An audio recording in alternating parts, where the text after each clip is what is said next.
In Ayn Rand's novels, she wrote primarily about the United States, We the Living being an obvious exception, and I hope Anthem is an exception as well. And most participants in the objectivist movement over the years have been in the United States. But we're certainly not alone here. Political struggles and some political triumphs happen all over the globe, and I think it's important for us to be able to look around and learn from the different kinds of inductive evidence inquired there and the kinds of successes that we might be able to carry onto our own shores here. Our next speaker is going to perform two functions for us. First of all, he is going to tell us of the fight for liberty in New Zealand. Second, he will conclusively refute genetic determinism. The reason I know this is because our next speaker had a grandfather who was General Secretary of the New Zealand Communist Party in the 1930s. And for a while it was touch and go. Lindsay himself was a dedicated communist in his youth. But luckily, as we know, being young is an excuse. On abandoning his Marxist beliefs, he spent some years, as he described it, philosophically adrift until he encountered Atlas Shrugged, which made him realize that a secular, rational defense of individualism was not only possible, but the one already existed.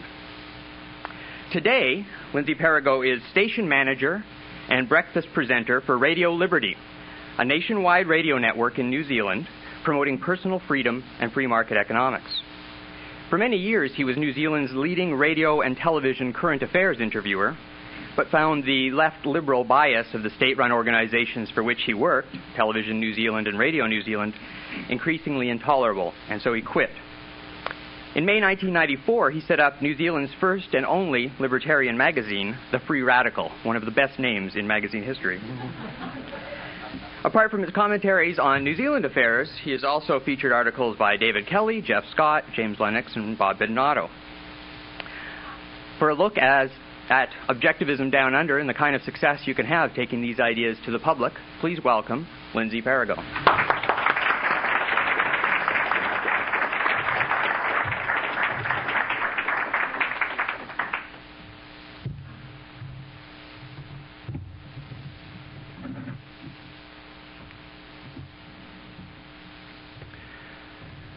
Ladies and gentlemen, may I remark at the outset what a great thrill it is to be speaking at this conference today. I've been an enthusiastic supporter of the Institute for Objectivist Studies from the outset, and I want to take this opportunity right now to congratulate David Kelly for creating an environment in which objectivism can breathe and grow.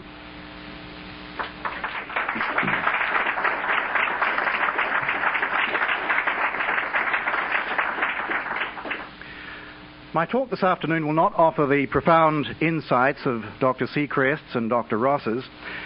Still less will it break new ground in the development of objectivism as David's. Rather, it will tell a story whose outcome is as yet uncertain, a story in which objectivism has played a significant part, a story within a story whose outcome is also as yet uncertain. It is the story of a radio network run by an objectivist in a country reformed by Hayekians, run by pragmatists and populated by socialists.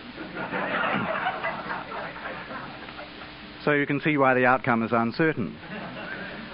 But it's also a story illustrative of Ayn Rand's metaphor of the underground stream flowing through the country, breaking out in sudden springs that shoot to the surface at random in unpredictable places.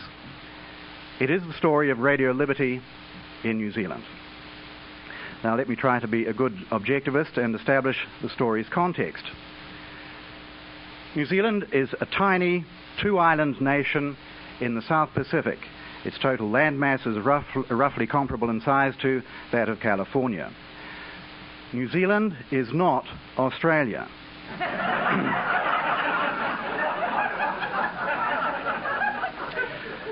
Nor is it part of Australia, even though a lot of Americans seem to think that it is. A is A. New Zealand is New Zealand. It cannot be Australia at the same time and in the same respect.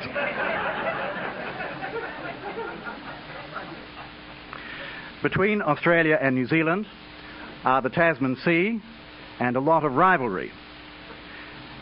New Zealanders like to say that the difference between Australia and yogurt is that yogurt involves a culture.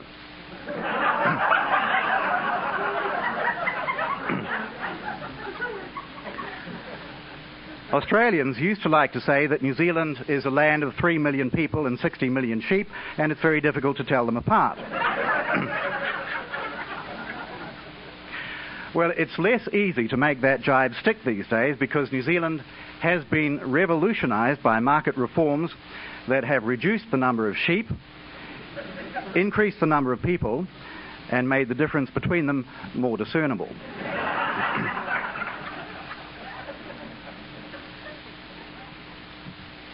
Now, up until 1984, New Zealand, in the words of one of its reforming prime ministers, David Lange, resembled a Polish shipyard in the way it was run. Decades of economic interventionism had delivered us stagnation, inflation, unemployment, and virtual bankruptcy. The heavy hand of government was omnipresent. We could not import goods without an import license from the government. We could not take or send money out of the country without the government's permission. If we joined the workforce, we had to join a union. Shops and businesses, with few exceptions, were not allowed to open at night or at weekends. Overseas visitors would say, "I arrived in New Zealand over the weekend, but it was closed." If we preferred margarine to butter, we had to get a doctor's prescription in order to be permitted to buy it. Taxation was at crippling levels in order to support a network of subsidies to a network of industries, mainly the farming industry, producing things the world didn't want, and to support a burgeoning welfare state. The government was committed to providing a retirement income to people 60 years of age and over, equivalent to 80% of the average weekly wage out of taxation. A benefit introduced 10 years earlier for solo mothers had seen the number of claimants rise from 700 when it was introduced to about 100,000. Education, health, forestry, telecommunications, broadcasting, rail and air transport, the postal services, electricity generation and other energy projects were all run by the government, usually at a loss, with little or no competition from the private sector permitted. Notwithstanding personal income tax levels as high as 66 cents in the dollar and a raft of indirect taxes of around 40% on the retail price of a lot of goods, the government's budget was severely in deficit. The Prime Minister at the time, Sir Robert Muldoon, brushed aside concerns about this profligacy by saying most people wouldn't know a deficit if they fell over one. Inflation roared away as the government overspent. Muldoon's response was to impose a wage, price, rent and interest rate freeze in 1982, which in 1984 had been only partially lifted. When a carpet manufacturer raised his prices in violation of the freeze, Muldoon's response was to say, "If some smart aleck tries to beat the system, then we'll use the weapons provided by the system to beat him." Muldoon, I might add, was Prime Minister by virtue of being the leader of the majority political party, and hence the governing party, the National Party, whose constitution upholds private enterprise and the liberty of the individual. Now, at this time, 1984, the New Zealand broadcasting system was almost completely dominated by the state. No private involvement in television was permitted, and there were few private radio stations. The government had grudgingly allowed some, after a few brave souls in Auckland had broadcast illegally from a boat and achieved hero status. There was a national state-run radio network on which no commercials were permitted, and a network of state-run local stations on which commercials were permitted. So if you wanted to work in broadcasting at all, it was almost impossible to avoid being employed by the state. Now, the non-commercial network was known as the National Program, not to be confused with the National Party. It was a hotbed, the National Program, of incipient political correctness. Its